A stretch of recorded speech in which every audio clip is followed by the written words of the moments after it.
Shalom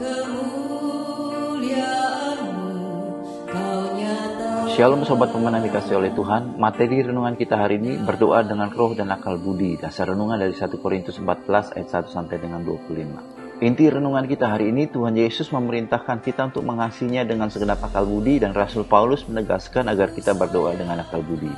Sobat Pemenang, ada 3 pertanyaan yang perlu kita renungkan hari ini. Yang pertama, apakah maksud dari berdoa dengan akal budi? Lalu yang kedua, mengapa kita harus berdoa dengan akal budi? Dan yang ketiga, apakah inti dari ajaran Rasul Paulus dalam 1 Korintus 14 ayat 1 sampai dengan 25?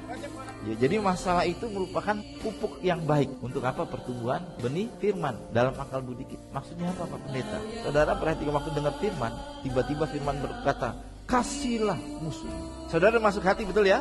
Tapi begitu sampai di rumah, ketemu sama orang memusuhi kita, akal budi kita main. Kita melakukan firman Tuhan kah tidak? Atau kita pakai akal-akalan kita? Kita berpikir, wah gak boleh ini, saya harus balas. Dia saja bisa balas. Nah, di situ kita tahu bahwa benih firman Tuhan itu bertumbuh atau mati. Kita baru dengan firman, kita harus mengasihi, kita harus memberi. Lebih baik memberi daripada menerima. Tiba-tiba pulang dari gereja, ada orang datang akal budi bilang, ngasih enggak. Di situ kita lihat apakah benih firman Tuhan itu bertumbuh atau tidak. Jadi waktu hari Minggu saudara dengar khotbah dari Pak Gembala, hari Senin sampai Sabtu, disitulah saudara sedang memupuk pertumbuhan benih iman itu. Katakan amin. Saya tidak tahu masalah persoalan yang saudara hadapi, tapi firman Tuhan disampaikan, saudara harus praktekkan sampai muncul buah. Hanya Injil Lukas yang menutup perumpamaan seorang penabur dengan kalimat menyimpannya dalam hati yang baik dan mengeluarkannya apa?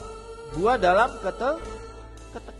Yang menarik adalah dari ketiga Injil, baik Matius, Markus, dan Lukas yang kita baca hari ini, sama-sama menegaskan tentang kondisi kehidupan setelah mendengar firman. Sobat Pemenang, mengikuti dan meladani ajaran Tuhan Yesus untuk berdoa dengan tidak jemu-jemu, mari kita responi renungan hari ini dengan berdoa. Bapa, aku mau menggunakan akal budiku untuk mengasihimu.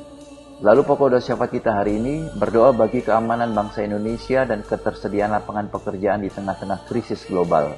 Salam pemenang dalam Kristus, Tuhan memberkati.